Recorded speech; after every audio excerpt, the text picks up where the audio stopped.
Taking the brave decision to open their gate for stock to graze cereal and canola crops has paid off for Esperance farmer David Cox, who has quadrupled his carrying capacity and simultaneously expanded his crop production. Mr. Cox has extended the practice of one-off strategic grazing of dual-purpose crops to making his cropping system central to the year-round diet of his cattle.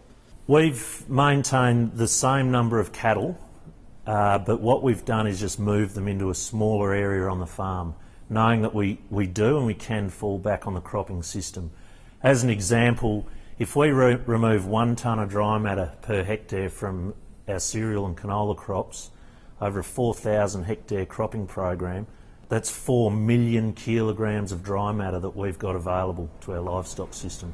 A committee member on the local grower group SEPWA, Mr. Cox is a former Nuffield scholar and a participant in the Grain and Graze 2 program, which is partially funded by the Grains Research and Development Corporation and the Australian Government's Caring for Our Country program.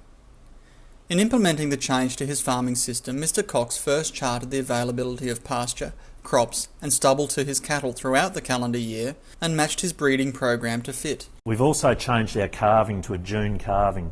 So if we can have early May or late April sown barley, we can have our cows in on 4-leaf to early tillering barley crops when they calve. And they will maintain the 6 week of their calving period on that crop, which is fantastic for milk production and also cow health when you're trying to get them back into calf. Determining the timing of grazing is the key to success. We talk about first hollow stem, and that is the moment the embryo starts to move off the base of the plant. And that's the timing of stock removal.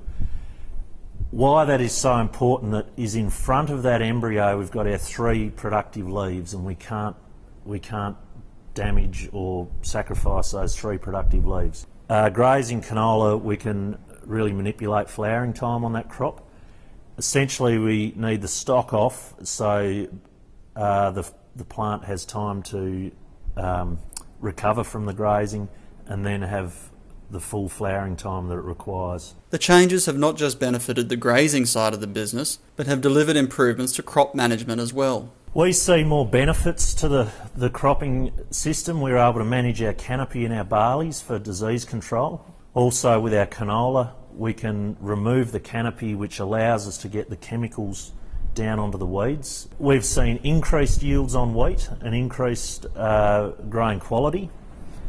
But on the flip side, we have also damaged some crops. But our theory is we're putting in 25% more of the farm to crop now. So if we have 1 paddock every couple of years that we lose half a tonne on, that's nothing. We know we've got a very robust, risk-free cattle operation.